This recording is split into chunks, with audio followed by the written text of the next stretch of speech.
Pakistan military academy Kakul Abbottabad के अंदर इस वक्त पाकिस्तान वाइट बॉल क्रिकेट के कप्तान बाबर आजम और जितने भी हमारे सिलेक्टर्स हजरात हैं उनके बीच में न्यूजीलैंड की सीरीज़ को लेकर किन खिलाड़ियों को खिलाना है,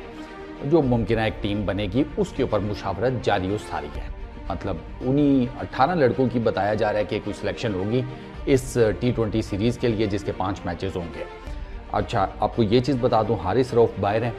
उनके शोल्डर की जो इंजरी है वो अभी तक फुली वो रिकवर नहीं हुए, उनका रिहैब चल रहा है, वो सीरीज़ से बाहर हुआ, ठीक हो गया। उसके बाद शाहीन शाह अफरीदी को रोटेशन पॉलिसी के हिसाब से खिलाया जाएगा, यानी कि मोस्ट प्रोबेबली शायद वो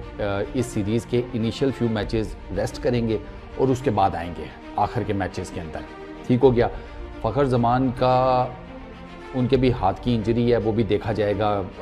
उसको मतलब उसका एग्जामिन वगैरह चलेगा और फिर उसके बाद कंफर्म होगा कि वो क्या पूरे 5 मैचेस के लिए अवेलेबल हैं या उनकी सिलेक्शन से रिलेटेड जो भी फाइनल है वो उनकी जो हैंड इंजरी है उसका ज़रा जो मुआयना शाइना है ना मेडिकल बोर्ड के थ्रू, वो होने के बाद फिर पता चलेगा। मोहसिन नकवी साहब भी मिल गए हैं चीफ सिलेक्टर्स के, वो सॉरी ये सिलेक्टर्स और बाबर आजम के साथ मामला उन्होंने ठंडा ठंडा कर दिया है। शाहीन शाह अफरीदी के बयान शान वाला एंड ऑल दैट, मैंने आपको पहले ही बताया था मोहसिन नकवी के अगेंस्ट कोई नहीं इनमें से खड़ा होने वाला और डंडा दे देगा,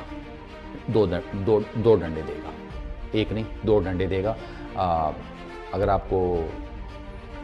मतलब समझ आ रही है ना वो किस किस्म के डंडे, ये जो है ना, ये कुछ ख़ास किस्म के लोग जो उनकी सियासत से वाकिफ़ है उनको पता है किस किस्म के डंडे दे सकता है वो, तो वो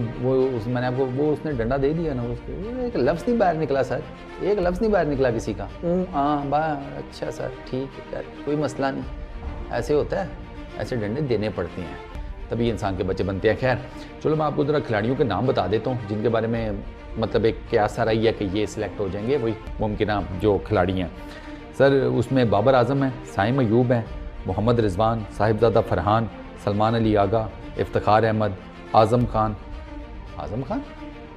ये बच गया, मुझे तो लगा ये अभी तक बेहोश पड़ा होगा कहीं पे। चलो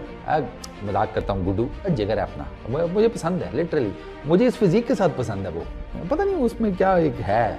आई लाइक हिम। अच्छा, शादाब खान, शैडी वापस आ गया, चलो जी गुड। उसामा मीर,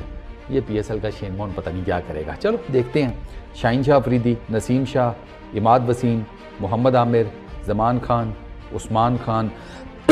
वसीम जूनियर, इरफान न्याजी और अब्बास अफरीदी, ये दोस्तों नाम हैं उन प्लेयर्स के जिनके बारे में कहा जा रहा है कि ये जनाब न्यूजीलैंड की जो सीरीज़ है उसके लिए अवेलेबल होंगे, मतलब इनमें से ही सिलेक्शन होगी। अच्छा, ये जो मैचेस हैं इसके पहले 3 T20 मैचेस, 5 मैचेस की सीरीज़ है, पहले 3 खेले जाएंगे रावलपिंडी के क्रिकेट स्टेडियम में 18 को, 20 को और 21 को, और उसके बाद जो लास्ट के 2 T20s हैं वो खेले जाएंगे लाहौर के कद्दाफी स्टेडियम में 25 को और 27 अप्रैल को। न्यूजीलैंड की फुल फ्लैज टीम नहीं आएगी, ये बड़ी अंडरस्टैंडेबल सी बात है क्योंकि उनके काफ़ी प्लेयर्स इस पर्टिकुलर टाइम में IPL खेल रहे हैं, तो न्यूजीलैंड की सीरीज़ ये इतनी ज़्यादा टफ होगी नहीं, मतलब 2nd ईयर के प्लेयर्स आ जाएंगे, 3rd ईयर के प्लेयर्स आ जाएंगे, तो ये शायद इतनी ज़्यादा टफ सीरीज़ ना हो। टफ सीरीज़ आगे इंग्लैंड वाली होगी क्योंकि वो आपने इंग्लैंड में जाके खेलनी है, तो वहाँ पर तो उनकी फुल फ्लैज टीम रेडी होगी और वो तो वेट कर रहे होंगे आपका, मतलब उनको भी तो प्रैक्टिस चाहिए ना। दो के बेन स्टोक्स उन्होंने साइड मार दिया, उसके ऊपर एक अलग से वीडियो में बात करते हैं, वो वर्ल्ड कप में नहीं होंगे इंग्लैंड के लिए, जो कि इंग्लैंड के लिए एक बड़ा जिसे कहते हैं लो है, बट स्टिल देखते हैं। अच्छा, अब पाकिस्तान की जो टीम है उसमें इमाद वसीम, मोहम्मद आमिर,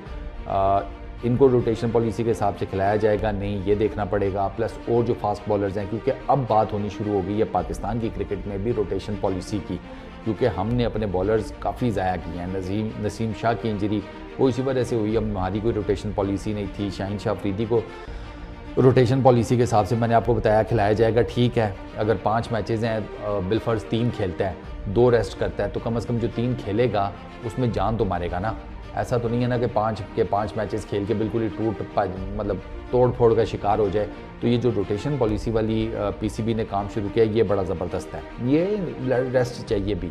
मतलब इनका यार ये इतना रेगुलर खेलते हैं, हड्डी पसली इनकी ये कोई पड़ी होती है, परफॉर्मेंस कहाँ से देंगे फिर, हर मैच में नहीं परफॉर्मेंस दे पाते। आप देखें रोटेशन पॉलिसी पूरी दुनिया में चलती है, पूरी दुनिया में, हम ही नहीं कर रहे थे। फिर वो नसीम शाह की बात याद आ जाती है ना कि यहाँ पे रोटेशन पॉलिसी का मतलब यह है कि आपने अपनी जगह छोड़ी तो आपकी जगह ही गई,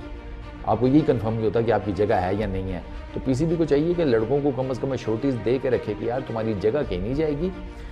तुम अपने आराम से सुकून से रेस्ट करो, जो जो हम तुम्हें मैचेस खिलाएंगे बस वो खेलो, जान मारो, परफॉर्मेंस दो, अल्लाह लाते खैर सल्ला, बस बात खत्म होगी। बाकी ये कुछ जो T20 सीरीज़ हमने पहले खेलनी है, ये बाबर आजम की भी कप्तानी का इम्तिहान है। रीवैम्प उनको करना पड़ेगा अपनी कप्तानी को लेकर, अपनी सोच को लेकर, कई डिफरेंट किस्म की चीज़ें अब उन्हें करनी पड़ेंगी फ़िटनेस से रिलेटेड। पहले बाबर आजम बहुत ज़्यादा लीनियंट थे फ़िटनेस के मामले में, अब उनको स्ट्रिक्ट होना पड़ेगा, खुद भी अपनी फ़िटनेस को भी इम्प्रूव करना पड़ेगा और बाकी टीम की भी फ़िटनेस के तमाम तर मामलात को, जिसे कहते हैं ना, धक्का लगाना पड़ेगा। तो होपफुली बाबर आजम अच्छा दोबारा से ले लेंगे स्टार्ट। एक ही सीरीज़ है जिसमें वो कप्तानी नहीं कर सके, न्यूजीलैंड वाली, और उसमें शाहिनशाह अफरीदी ने कप्तानी की थी। अब देखते ही हैं कि बाबर आजम